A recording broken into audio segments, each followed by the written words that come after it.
Hello dear children, today we are going to start with the new lessons in plant physiology, that is transpiration. Okay, I hope that the previous lesson, that is absorption of roots, is clear with you all.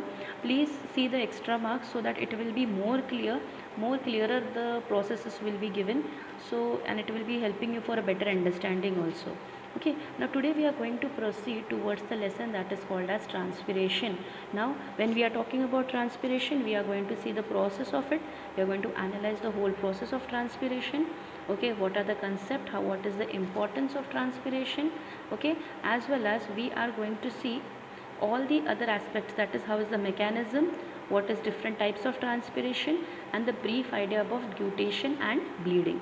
Now transpiration, you have learnt in the lower classes, we say that transpiration is nothing but the process of loss of water. Okay, it's a process of loss of water from the leaves.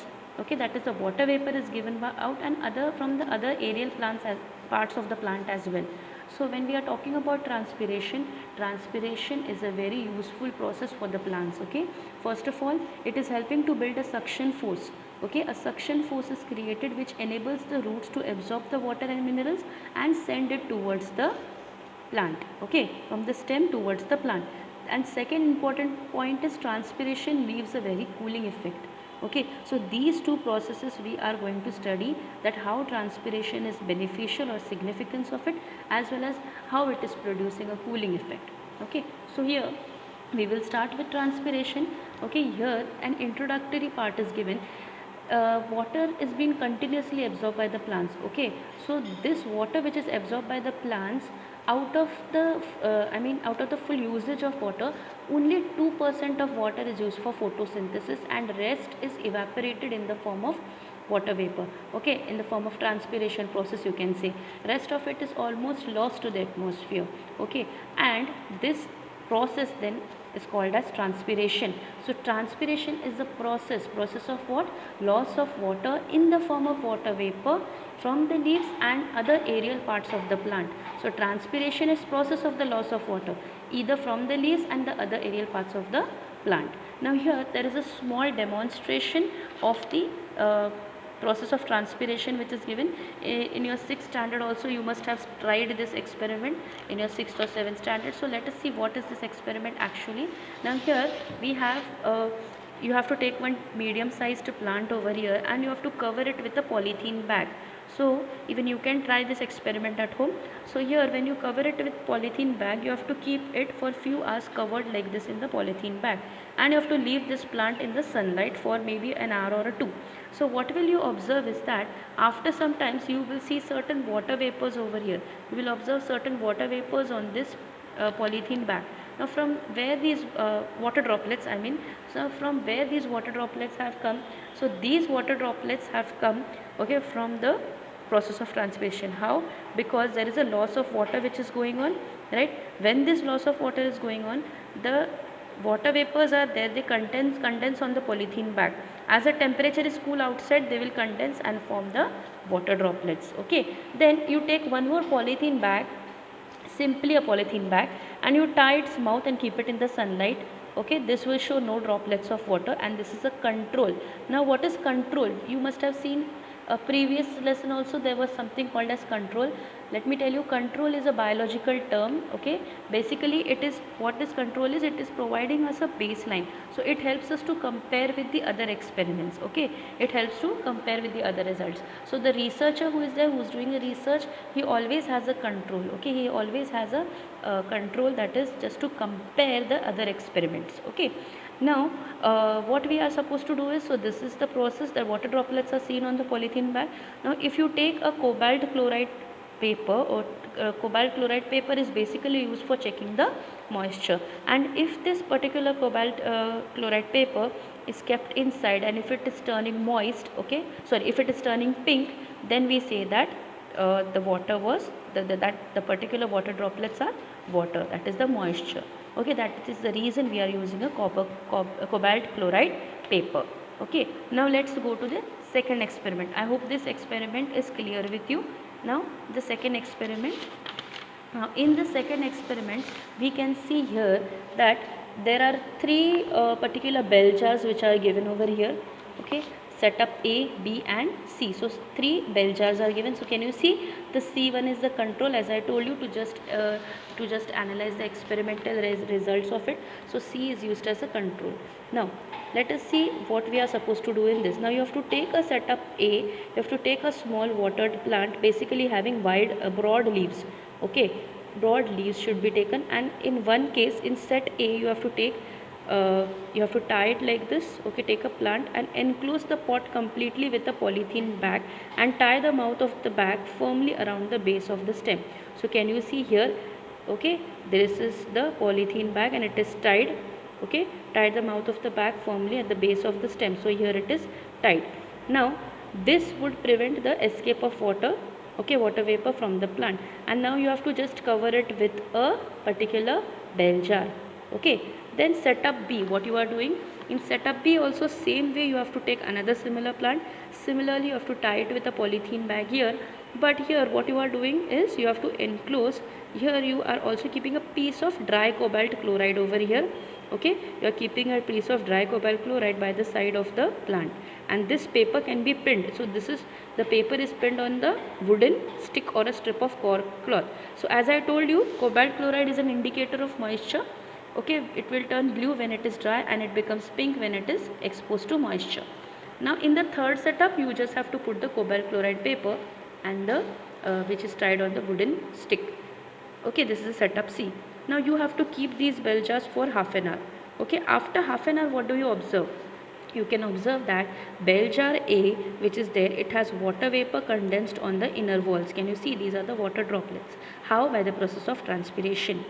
Then the second bell jar which is there, you would see that there is same condensation process is there. The water droplets have condensed over here, as well as the cobalt chloride paper which is there, it has turned into pink. When it is turned into pink, which indicates what? It was exposed to moisture. And we can see that the blue color of the cobalt chloride paper is remaining blue itself, so when it is dry. Okay, so here we can say that there are no change, nothing, no water droplets, nothing on the bell jar, as well as the indicator also is as it is, no change in the indicator also. So what does this prove is that the third bell jar, we said that it's a control, which proves that there was no moisture and in the air due to transpiration, and as there was no plant only inside it. So if we take all the three bell jars, we can conclude that there is a double visual proof of transpiration. So here we can say that there are two ways in which transpiration is proved. First way, condensation of water vapor into droplets, as well as second, the cobalt chloride turning into pink. Okay, the change of the cobalt chloride. So these two indicate that transpiration process had been taken place in this setup. So I hope these two experiments are very clear with you. Now how do we measure the transpiration? Okay, now here we are going to see few methods that how to measure the transpiration, measurement of transpiration. So there are some number of methods for transpiration here. So first method is the weighing method. Now what is this weighing method? I will tell you. So first, in the weighing method, here I have just drawn a small little diagram. You can see that in the first part, you have to take the potted plant over here. Okay, you just weigh the potted plant over here. First you weigh the plant, you will get some value which is x grams. Okay, now what you are supposed to do it is that the soil surface and the pot should be covered. Okay, covered, so that evaporation, I mean to prevent the evaporation, and then you have to measure it again. So for example, covered means what? Just we will put a polythene bag. Okay, first we have measured it, it is x gram, then you measure it with covering with a polythene bag. So you will observe that there is some, say let's 1, I have just taken a value. You will see that there is a loss of weight in the plant after covering it with the okay. So the soil surface and the pot should be covered to prevent evaporation. So the loss in the weight by the plant during the time is due to the loss of water. Because of the loss of water, it has lost its weight. So this loss of water is what? Because of the process of transpiration. So this is the weighing method. One more improved method of weighing method is the diagram which is given in figure 5.3. So if you see here, the diagram is given, that is 5.3. What is done in this case is, sorry, what is done in this case is the improvement in the weighing method which is there. It can be done by using a glass bottle which is linked by a rubber tube. So this is a glass bottle which is there. Okay, this is the particular glass bottle. In this glass bottle you can see that there is a kind of a tube, graduated side tube, which is fitted over here. Okay, the water level, now what happens here over here when the transpiration process is going on, you can see that the plant is put into this. When the transpiration process is going on, there is a decrease in the level of the water in the graduated side tube. Okay, so this decrease indicates that the transpiration has taken place, and the volume of the water loss, that can be compared with the loss in the weight. How? By just converting with the help of weighing machine, by converting the cc, that is the cubic centimeter, into grams. Okay, by just weighing it we can analyze, we can understand that what is the measurement of transpiration. So this is one method, that is the weighing method. How we can do? We can just measure the volume and convert that volume into gram, which is by just measuring it, that is 1 cc water weighs 1 gram. So this is how the weighing method is done. Then another weighing method which is there, it is with the help of a test tube. Okay, now how is this weighing method done? Now here I have a test tube with me. Okay, inside that test tube I have put a small plant. Okay, I have put oil on the top of the plant. Why is the presence of oil? Just to reduce the rate of evaporation. Okay, now here we have this is how the process is done. There are no roots present inside it. Okay, so now this test tube you have to keep it in a small little beaker. Okay, you have to take this test tube and you have to put it in the beaker. So when you put this test tube into the beaker, you have to weigh it. Okay, after weighing it, the beaker as well as the test tube, the beaker and the test tube, both the things you have to weigh together. After weighing it, you have to remove this test tube and keep it in a test tube stand and let it be there for few hours. Okay, after keeping the test tube in the beaker stand, okay, take the test tube, not the beaker stand, the test tube stand, take the test tube. Now you weigh the test tube again by keeping it in the beaker. There will be a difference. So any difference in the weight will indicate the water, the weight, any difference in the weight will indicate the loss of water by the shoot, which is due to transpiration. Since there are no roots to actively absorb water, the water loss is much less. It will be very less through transpiration. Okay, I hope it is clear. What did we do? First we took the test tube. There was oil poured into it. The plant was inserted into it. You have to place it inside a beaker and weigh the test tube. Now remove the test tube, keep it in the test tube stand. Let it be there for few hours. Now again take the test tube, put it in the same beaker and measure it again. Okay, you will find that there is a difference. There will be any difference. If there is any difference, which indicates loss of water by the shoot.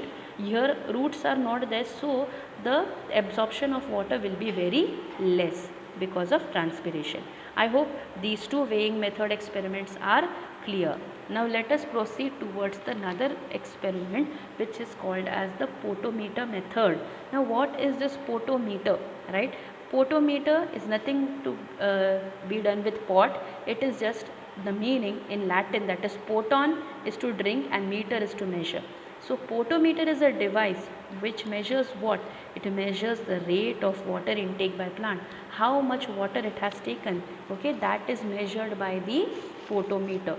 Okay, so here, and this water intake is almost equal to the water loss through transpiration. So if we are measuring the rate of water intake, that rate of water intake is basically same as that of the water loss during transpiration. Okay, so here potometers are of various types. So there are various types of potometers, Farmer's potometer and Ganong's potometer. So we are going to learn about Ganong's potometer. Farmer's potometer and Ganong's potometer are basically used to measure the rate of water intake. Then Darwin's potometer is used to demonstrate the suction pressure, suction force created due to transpiration, and Garrio's potometer are used to measure the unequal transpiration which takes place from the two surfaces of the dorsoventral leaf. So if this is a leaf, okay, if this is a leaf this particular Garius potometer will measure if this is the first side of the leaf and this is the back side of the leaf. So these both rates of transpiration are measured from the unequal transpiration from two surfaces of dorsoventral leaf is measured by the Garius potometer. So these are the different types of potometers: Farmer's potometer, Ganong's potometer, rate of water intake, Darwin's potometer, suction force, and Garius potometer, unequal transpiration from the surfaces of dorsoventral flat leaf, dorsiventral leaf. Okay, so now in this lesson we are going to see what is actually Ganong's potometer. Now see this is the Ganong's potometer which is there. Now let us see the setup of Ganong's potometer. So here we have a beaker which contains of colored water. This is actually the setup for it. Okay, this is, we can say that it's a capillary tube which is there. Okay, here is the scale for just measuring the volume of the liquid. Here we have a stopcock, a reservoir of water. Okay, and this is also a tube like thing, and a plant is put over here. Okay, a small plant is put over here. Okay, now here we are going to see how this particular experiment works. Now you can see that there is a small twig of plant taken here. It's a coleus plant. You can just see the picture of coleus plants on Google, or you will be able to understand what is this particular plant. So this is a coleus plant. Now here this coleus plant has to be cut obliquely from the particular plant. Okay, now here the entire apparatus which is there, it is filled with water. You can see that there is full water and there are no air spaces inside the water. There should be no air spaces inside it. It is completely airtight with water. Okay, watertight, you can say. It's completely watertight. Now here what are you supposed to do? You are supposed to introduce an air bubble over here. Now how will you introduce an air bubble over here? Is just by lifting this capillary tube up. Okay, as soon as you lift the capillary tube up, okay, which is there in this water, okay, you have to just lift this bent capillary tube, and because of this what happens, a suction is prepared over here. There's a suction is prepared over here, and then after that again you dip inside the water. It's a very difficult task. You have to pick this up so that a small suction, or because of the suction force, a small bubble is introduced over here. Okay, now as the transpiration is taking place, okay, as the transpiration takes place, what happens? Suction force is set up. Okay, suction force means it is pulling, right? Transpiration, it needs water. Now water loss needs water, water loss needs water. So here you can see that the air bubble is, we can say that air bubble in the capillary tube also moves along. Okay, and here the readings of the capillary tube would give the volume of the water lost in the given time. So as the air bubble proceeds further, we can record the observation. Okay, the readings on the capillary tube would give the volume of the water in a given time. Now the air bubble, again you have to bring it back. So how it is brought back? By just releasing some water. So as this air bubble proceeds further, you are supposed to take the readings over here. Now again this is if you want the air bubble back over here, what are you supposed to do? You will open this stopcock. As you open the stopcock, the water will enter and again the air bubble will go back. Okay, are you understanding how it is done? This is the setup of Ganong's potometer. Potometers are not measuring the loss of water, but what do they measure? They measure the water uptake by the cut shoot. How much water it is taking? Will be taking the water, so how much it is taking. Okay, so here once again, this is a bent tube, this is the colored water. The bent tube is lifted up and small air bubble is introduced over here. Okay, as the transpiration process is going on, the process of loss of water, here the stem, this particular part of the stem will be taking in water. Okay, as the air bubble proceeds further, we will be taking the reading of it. Okay, and that is the volume of the water, which is, we can say that the rate of intake of water during transpiration. Okay, and then afterwards again, if you want to introduce the bubble back, you will put some, will open this stopcock, the water reservoir will enter, and then it will be, the air bubble will get back. So this is the Ganong's potometer. Now there are precautions in using the potometer. First of all, as I told you, the potometer should be watertight. Okay, it should be completely watertight.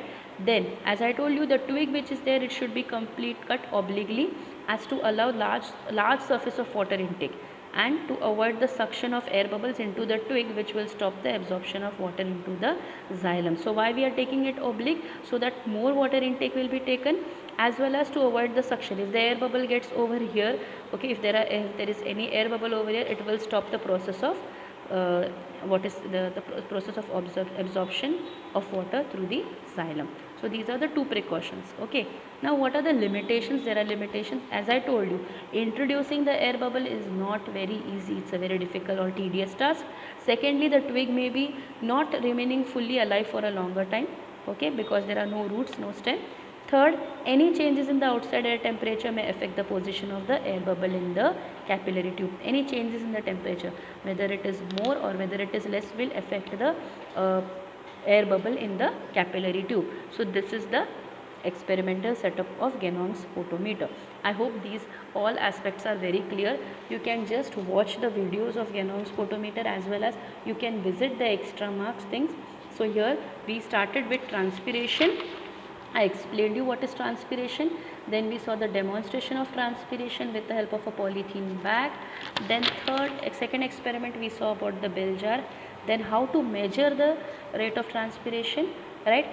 Two methods, and photometer method, where we studied about Ganong's photometer, which measures what? The water intake. And there are other types of photometers also, that is Darwin's photometer, which is used to measure the suction force, and Garrow's photometer also. And we also studied what is the experimental setup of Ganong's photometer.